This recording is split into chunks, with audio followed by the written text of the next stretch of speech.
Assalamualaikum warahmatullahi wabarakatuh. Selamat pagi, salam semangat dan bahagia selalu buat anak-anakku sekalian, mahasiswa dan mahasiswi yang mengambil mata kuliah Metodologi Studi Islam di Fakultas Syariah IAIN Pekalongan. Alhamdulillah pada kesempatan ini kita dipertemukan kembali di mata kuliah MSI ini, meskipun sampai saat ini belum memungkinkan bagi kita untuk mengadakan tatap muka atau sekedar saling sapa, tapi insya Allah semoga nanti di pekan depan atau dalam waktu dekat kita akan mengadakan pertemuan via Google Meet sehingga saya bisa menyapa satu demi satu begitu. Oke, baik saudara sekalian, mari sama-sama perkuliahan kita di kesempatan ini kita awali dengan tabarukan membaca Fatihah bersama. Sebagaimana yang telah saya ajarkan kepada saudara setiap kali pertemuan, semoga Allah Subhanahu wa Ta'ala memberikan kita kemudahan, memberikan kita keberkahan, kebaikan, dan kemanfaatan. Ala hadiniyah wa likulli niyatin shalihah. Al-Fatihah. A'udzubillahi minasyaitonir rajim. Bismillahirrahmanirrahim. Alhamdulillahirabbil alamin. Arrahmanir rahim. Maliki yaumiddin. Iyyaka na'budu wa iyyaka nasta'in. Ihdinas shiratal mustaqim. Shiratal ladzina an'amta 'alaihim ghairil maghdubi 'alaihim waladdallin. Amin amin ya rabbal alamin. Oke, baik saudara. Hari ini kita melanjutkan pembahasan atau tema kajian kita dalam mata kuliah MSI ini. Kalau kemarin kita semua berbicara tentang Islam sebagai agama wahyu Al-Quran, yang sedikit banyak kita menyinggung sebagai pengantar. Nah, hari ini kita akan melanjutkan bagian kedua dari Islam itu sendiri. Islam sebagai produk budaya dan pengetahuan ilmiah. Jadi begini, agama itu bisa dilihat dari dua sisi. Jadi yang ada dua bagian. Yang pertama adalah bahwa agama itu adalah seperangkat aturan, yang aturan itu bersifat normatif, yang kemarin kita bahas itu berupa wahyu, yang wahyu itu diturunkan oleh Allah kepada nabinya, dan memang wahyu itu terkadang butuh penjelasan, butuh penafsiran. Kemudian yang kedua adalah bentuk penafsiran itu sendiri, atau agama yang dipahami, yang diamalkan oleh pemeluk agama itu. Nah, kalau kemarin kita membahas konteks normativitas, kalau meminjam bahasa Prof. Amin itu, ada normativitas, ada historisitas begitu. Jadi agama itu ada sisi normatifnya, ada sisi historisnya, ada sisi wahyu, ada sisi non wahyu, kira-kira begitu. Jadi kalau sisi normatif ya itu bentuknya yang kemarin kita bahas. Nah, sekarang bentuk sisi yang kedua, historisitas atau sebagai produk budaya dalam bahasa saya. Nah, sebagai pengantar kita harus tahu bahwa ketika agama dimaknai sebagai produk budaya, itu berarti kita semua diajak untuk memahami Islam dari sudut para pengamalnya. Artinya begini, Islam yang dipahami oleh penganut ajaran Islam, kemudian agama itu diamalkan dalam lingkup sosial masyarakat mereka. Nah, bagaimana ini kemudian kita lihat sisi pengamalnya itu? Nah, kira-kira begitu. Nah, cara memahami masalah agama itu memang tidak sesimpel atau semudah yang kita bayangkan. Tetapi setidaknya ada dua model pendekatan, saudara. Yang pertama adalah pendekatan studi ilmu sosial. Yang kedua adalah pendekatan ilmu budaya. Nah, kenapa ini penting dipelajari? Begini, agama itu tadi saya bedakan ada dua ya, Islam dalam hal ini. Mempelajari agama itu punya dua tujuan setidaknya. Yang pertama adalah mengetahui, memahami, menghayati, dan mengamalkan. Itu yang pertama. Yang pertama ini tujuan mempelajari agama Islam dalam hal ini khusus bagi pemeluk Islam. Dia ingin memahami, mengetahui, memahami, menghayati, mengamalkan. Nah, yang kedua, mempelajari agama bertujuan untuk atau agama sebagai objek penelitian. Nah, dari yang kedua ini umum untuk siapapun, tidak hanya untuk orang Islam.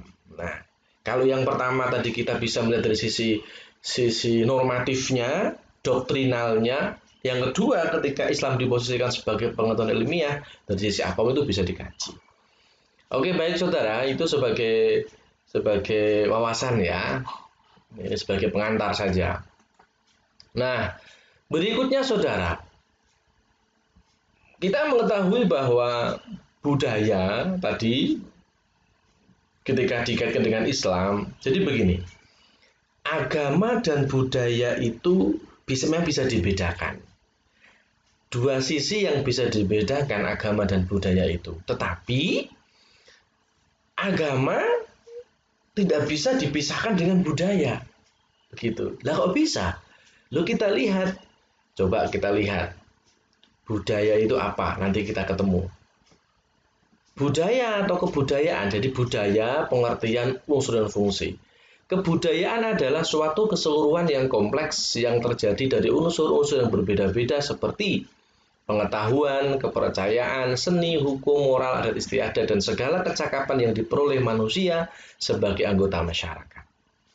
Yang kedua, kebudayaan adalah warisan sosial atau tradisi. Dan yang ketiga, kebudayaan adalah cara atau aturan dan jalan hidup manusia. Nah, sekarang kita lihat. Kebudayaan itu adalah jalan hidup manusia atau tradisi atau warisan sosial. Aspek-aspek yang ada dalam keseluruhan manusia yang kompleks ini, ada pengetahuan, kepercayaan, seni, hukum, dan sebagainya. Tadi saya katakan budaya itu bisa dibedakan, tetapi tidak bisa dipisahkan. Agama itu satu lain hal, budaya juga hal yang lain. Beda, tapi nggak bisa dipisahkan. Kenapa? Karena tadi saya katakan, ketika agama pada level yang kedua tadi, historisitas tadi, itu kan sudah dipahami, sudah diamalkan oleh penganut agama. Nah, mau tidak mau, ajaran agama yang dipahami tadi akan selalu bersentuhan, akan selalu bersinggungan dengan realitas sosial. Nah, ini. Ya, maka di sini ada tradisi. Jadi, kadang begini saudara. Dalam doktrin agama, itu tekstualnya, misalkan ini misal saya menggambarkan satu contoh yang nanti bisa mengantarkan Anda. Dalam agama ada doktrin yang namanya bersyukur. Ya, la in syakartum la azidannakum. Doktrin atau ajaran normatif dalam agama yang berupa syukur ini dalam masyarakat pemahamannya berbeda-beda. Oke, syukur dimengerti, dihayati, dipahami, tetapi dalam implementasi syukur berbeda-beda. Di satu kampung, implementasi syukur atas nikmat karunia Tuhan yang telah diberikan selama setahun, ada muncul sedekah bumi misalkan. Di tempat lain, wujud syukur itu dengan cara mengadakan acara kebudayaan, selamatan, dan lain sebagainya. Ini bukti bahwa agama dan budaya tidak bisa dipisahkan, tapi bisa dibedakan. Jadi ini saya kira contoh ya, doktrinnya seperti apa, implementasinya seperti apa, lalu kemudian menjadi sebuah tradisi yang berkembang di masyarakat. Oke, baik saudara, berikutnya adalah unsur-unsur kebudayaan. Jadi ada item-item dalam kebudayaan itu yang menjadi pengetahuan dasar atau yang menjadi komponen dari sebuah kebudayaan. Satu, ada sistem religius. Yang kedua, sistem organisasi kemasyarakatan. Dan yang ketiga, sistem pengetahuan. Yang keempat, sistem mata pencarian hidup dan sistem ekonomi. Yang berikutnya, sistem peralatan hidup dan teknologi. Berikutnya, sistem bahasa. Dan yang terakhir, kesenian. Jadi, unsur-unsur dalam kebudayaan ini adalah sebagai tanda bahwa kebudayaan itu memang sebuah realitas atau sebuah perilaku dalam kehidupan masyarakat yang kemudian kehidupan itu bisa menjadi sebuah kebiasaan. Bisa terkait dengan sistem religius, keyakinan masyarakat setempat, bagaimana sebuah masyarakat itu mengamalkan ajaran agamanya, bagaimana masyarakat itu mengalami sistem kepercayaan. Yang kedua, sistem organisasi kemasyarakatan. Itu juga masuk unsur budaya. Misalkan sistem kekerabatan sebuah masyarakat, entah itu patrilineal, matrilineal, sistem perkawinan sebuah masyarakat, dan juga sistem pengetahuan juga sama masuk. Mata pencaharian dan sistem ekonomi, misalkan satu masyarakat tradisi pencarian adalah seorang petani atau seorang pencari kayu, kemudian sistem ekonominya bagaimana sebuah masyarakat menggerakkan roda ekonomi komunitasnya, dan lain sebagainya. Jadi ini unsur-unsur kebudayaan yang mesti diketahui karena mau tidak mau ke depan ketika kita ingin membaca ya, ketika kita ingin meneliti, memahami agama menggunakan cara pandang kebudayaan, ini unsur-unsur harus kita ketahui. Begitu. Kita ingin mengetahui bagaimana keberagamaan masyarakat setempat dalam hal mengembangkan ekonominya misalkan. Itu kan bisa sesungguhnya. Oke, ini sistem-sistem atau unsur-unsur kebudayaan saudara. Nah, berikutnya fungsi budaya. Nah, masyarakat itu berkembang, masyarakat itu kan selalu dinamis. Dengan dinamika yang ada, dinamika yang selalu muncul dalam kehidupannya. Baik ketika bersinggungan satu dengan yang lainnya, maupun ada gesekan-gesekan dalam tanda kutip ya, gesekan positif yang kemudian melahirkan satu kebiasaan tradisi baru. Nah, fungsi-fungsi budaya yang ada di masyarakat itu setidaknya bisa dikelompokkan menjadi 4. Satu, bahwa budaya berperan sebagai penentu batas. Artinya apa, Pak? Artinya bahwa budaya itu menciptakan batas perbedaan atau yang membuat unik suatu organisasi dan membedakan dengan organisasi yang lainnya. Jelas. Jadi adanya satu budaya di masa satu komunitas dengan budaya lain ini menjadi pembatas. Anda akan ngerti ketika Anda melihat kenyataan di masyarakat. Mohon maaf, ini mungkin tidak jauh-jauh lah ya. Di tempat saudara tinggal misalkan, ada satu tradisi yang berkait dengan agama. Misalkan begini, saya mencontohkan ada tradisi sebelum bulan Ramadan itu ada namanya nyadran. Loh, ini di satu masyarakat satu berbeda dengan yang lain. Padahal ini filosofisnya apa? Menyambut bulan suci Ramadan, hati kita harus bersih, semuanya harus bersih, kemudian meraih tabarukan kebaikan bulan Ramadan. Tapi cara mengimplementasikan berbeda-beda. Dan ini pembatas masyarakat satu dengan masyarakat yang lain. Yang kedua, budaya memfasilitasi lahirnya komitmen terhadap sesuatu yang lebih besar. Jadi ada hikmah, ada sesuatu yang lebih besar ketika digali maknanya lebih dalam lagi tentang sebuah tradisi atau kebudayaan yang ada yang muncul di sebuah masyarakat. Tapi terkadang anehnya begini saudara, kita tidak mau tahu dengan apa yang muncul di balik tradisi itu. Kita terkadang hanya melihat sisi kulitnya saja. Padahal kan itu bisa jadi ada makna terdalam di balik budaya yang muncul dalam sebuah komunitas masyarakat. Budaya meningkatkan stabilitas sistem sosial. Ini ya jelas, karena budaya itu tadi dikatakan sebagai sistem sosial juga yang keberadaannya itu disepakati oleh satu komunitas. Ya. budaya bertindak sebagai mekanisme atau pembentuk sikap dan perilaku. Jadi 4 fungsi-fungsi budaya ini saya kira menjadi jelas bahwa kehidupan manusia itu akan berakibat kepada sistem yang berada dalam lingkup kehidupannya begitu. Contohnya begini, di Pekalongan ini ada tradisi yang luar biasa saya kira ketika bulan Syawal tiba. Apa itu? Tradisi tentang lopis. Nah, ini satu saja kita lihat. Ini. Jadi kalau kita lihat dalam kacamata budaya, ini tradisi pesta kue lopis ini sebetulnya memang secara kasat mata nggak ada kaitan dengan agama, saudara. Tetapi bagaimana kemudian ketika digunakan cara pandang yang lain, ternyata tradisi besar yang ada di Pekalongan berupa Syawal itu mengandung makna nilai yang luar biasa. Kan begitu. Ya, itu filosofinya luar biasa itu dari itu. Nah, dari sini kita bisa melihat mulai dari sebagai penentu batas, kemudian ada sesuatu yang lebih besar dari itu akan lahir, meningkatkan sistem stabilitas sosial, bertindak sebagai mekanisme untuk membentuk sikap dan perilaku masyarakat setempat.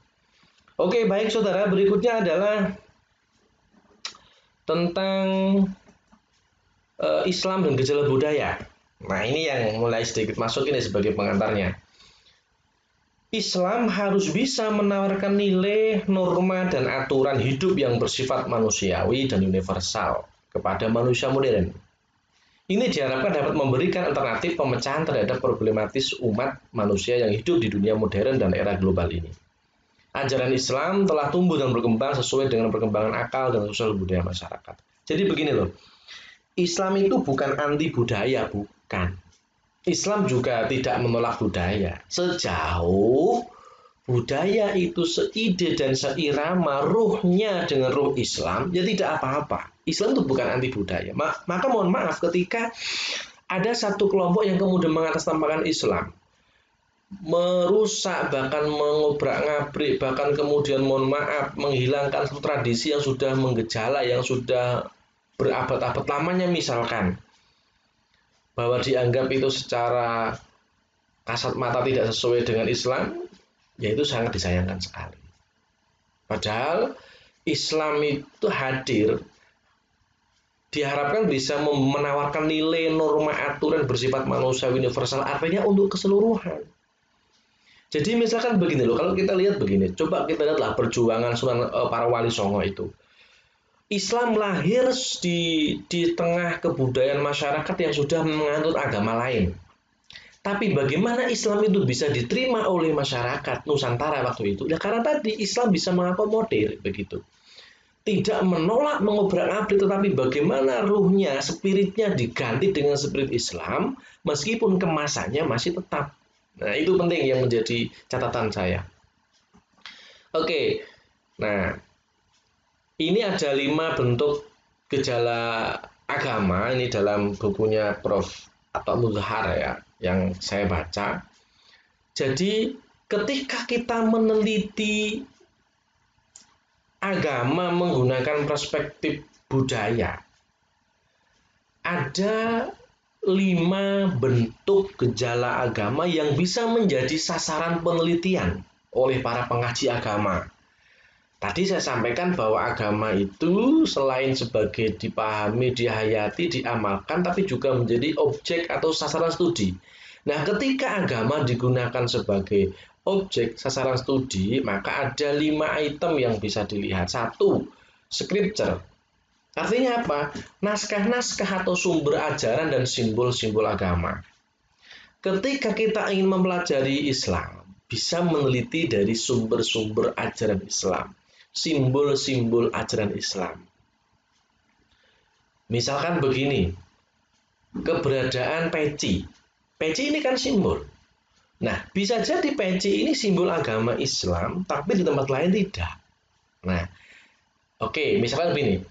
Apakah bisa kita melihat tingkat kesalehan seseorang dengan simbol agama?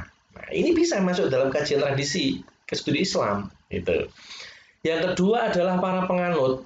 Artinya apa? Pemimpin, pemuka agama, menyangkut dengan sikap, perilaku, dan penghayatan para penganutnya. Nah, ketika kita ingin meneliti agama dalam konteks kebudayaan di ranah yang kedua ini, kita bisa melihat begini saudara, bagaimana religiositas sebuah masyarakat dalam memahami agama. Misalkan begini, Anda ingin meneliti tentang tingkat atau religiositas masyarakat pembatik di Kota Pekalongan, atau misalkan religiositas masyarakat nelayan, itu kan bisa. Nah, karena ini masuk dalam kajian. Yang ketiga adalah ritus. Ritus-ritus itu adalah lembaga-lembaga ibadat-ibadat seperti sholat, haji, puasa, perkawinan, dan waris. Nah, misal dalam kajian studi Islam, Anda ingin meneliti tentang relasi antara haji dan kedermawanan, misalkan. Atau apakah seseorang yang kemudian sholatnya bagus itu bisa baik dengan masyarakat, misal ini contoh, ini masuk dalam bab ritus ini. Alat-alat seperti masjid, gereja, lonceng, peci, dan semacamnya. Peci termasuk simbol tadi, alat juga sama. Organisasi kemasyarakatan, tempat para penganut agama berkumpul dan berperan. Seperti NNU, Muhammadiyah, kalau agama lain ada gereja, Katolik, Protestan, Syiah, Sun, dan sebagainya. Jadi, 5 bentuk gejala agama ini merupakan sasaran studi Islam atau studi agama secara luas begitu ya. Bagaimana Anda meneliti organisasi keagamaan, bagaimana ketika Anda ingin memahami sebuah alat untuk melakukan ibadah, ritus keberagamaan, para penganut pemeluknya, dan sampai kepada kitab suci. Jadi 5 bentuk gejala budaya ini menjadi sekali lagi sasaran studi Islam. Oke, nah sekarang berikutnya adalah Islam dan ilmu. Nah, Islam ketika dipahami sebagai doktrin ya tadi di awal itu memang kan begini, kalau kita berbicara ilmu, sesuatu dianggap ilmiah itu ketika ini kan bahasan kita di bab epistemologi ya, sesuatu bisa dikatakan ilmiah itu kalau satu observable, sesuatu itu bisa diamati. Yang kedua, sesuatu dianggap ilmiah itu kalau measurable atau bisa diukur. Yang ketiga adalah variable, bahwa sesuatu dianggap ilmiah itu kalau dibuktikan. Nah, dalam Islam itu ada ranah-ranah yang tidak memenuhi itu. Ada hal dalam Islam itu yang hanya cukup keyakinan saja. Contoh, keberadaan Tuhan atau mungkin keimanan. Itu kan kadang nggak bisa diamati, bahkan mungkin nggak bisa diukur, karena berangkatnya keyakinan. Memang dalam Islam yang tadi yang katakan bagian pertama, dilihat dari sisi doktrin normatif, susah melihat ini. Tetapi ketika Islam diposisikan sebagai ilmu pengetahuan, ya harus memenuhi ini, begitu. Bisa diamati, bisa diukur, dan bisa dibuktikan. Nah, ajaran Islam telah tumbuh dan berkembang sejalan dengan akal pikiran manusia.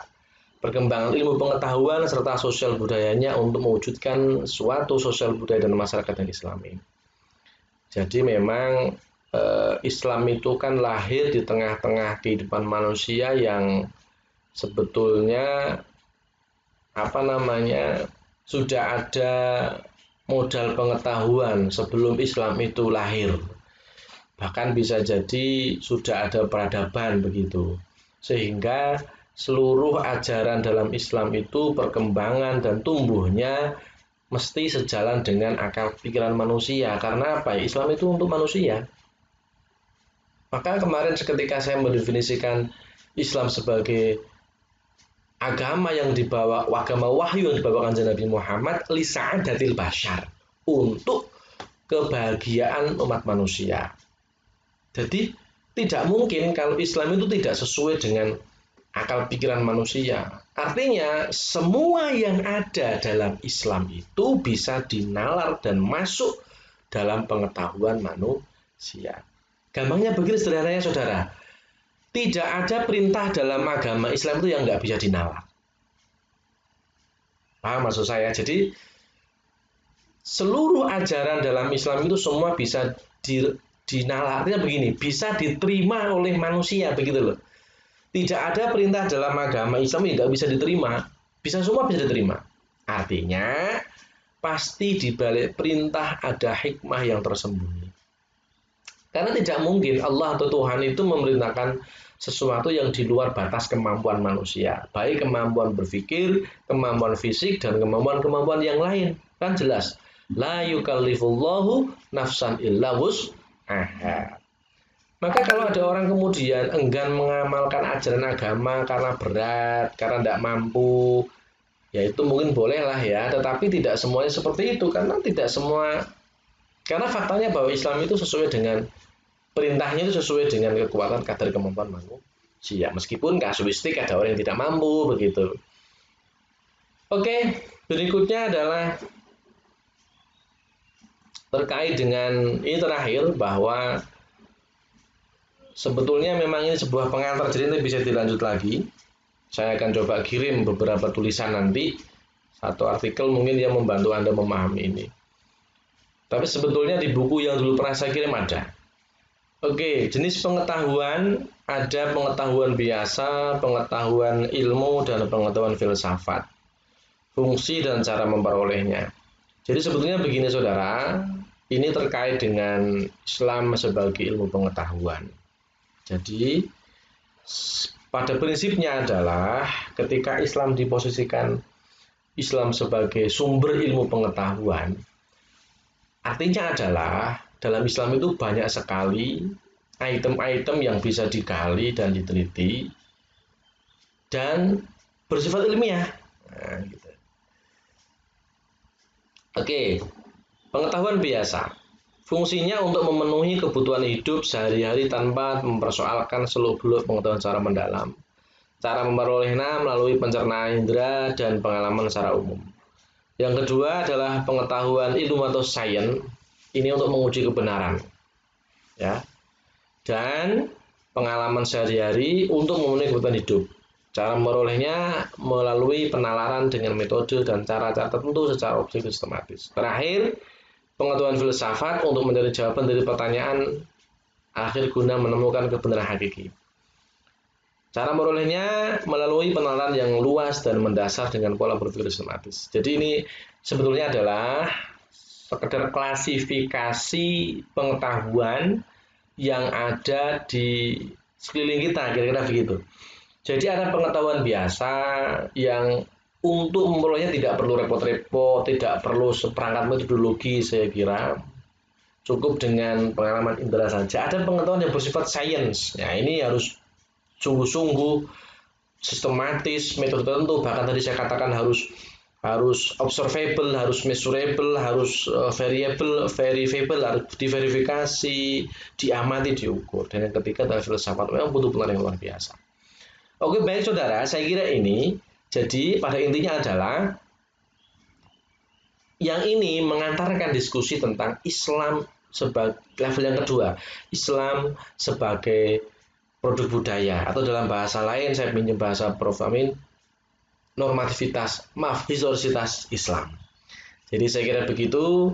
Terima kasih teman-temanku, semoga bermanfaat. Wallahu muwaffiq ila aqwamit thoriq. Wassalamualaikum warahmatullahi wabarakatuh.